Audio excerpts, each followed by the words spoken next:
So what does this elusive word called detachment or surrender look like and feel like, right? Because it's hard to know if you're there if you can't articulate what it is. So let me try for us. For me, detachment feels like this letting down of the shoulders. I feel the tension drop. It feels like I'm opening my hands, like the grip that I had has finally opened.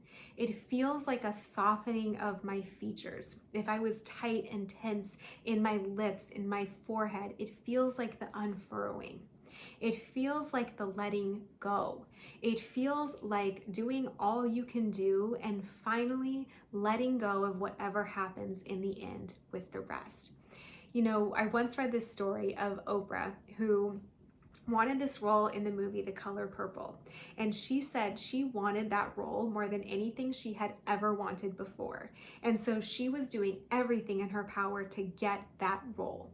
It just didn't feel like it was working. She felt like there must be something wrong with her weight, with the way she looked, with the way she was. And so she actually went to this weight loss camp to get into shape and to force it to happen because she knew she could be the right person for this role.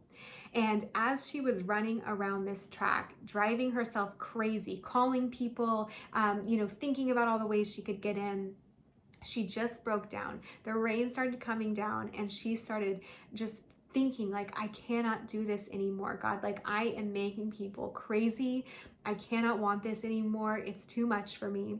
I give it up.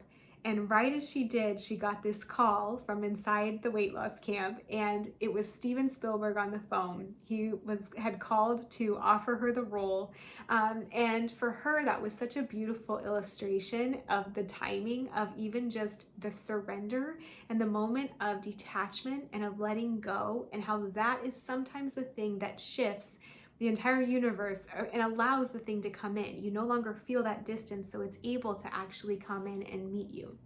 So for me, just detachment is that place of whatever is meant to be will be. It's the place of relaxing and allowing energy versus going out and pushing, grasping, forcing energy. So it's more like a receptivity and a receiving and just a trusting. So I hope that helps give you the feeling of if there's any other time in your life when you have finally surrendered, when you have stopped trying and then the phone call finally came through, when you finally got the text or the job offer or the relationship, when you just couldn't keep trying in the same intensity any longer, that is the sweet spot of detaching.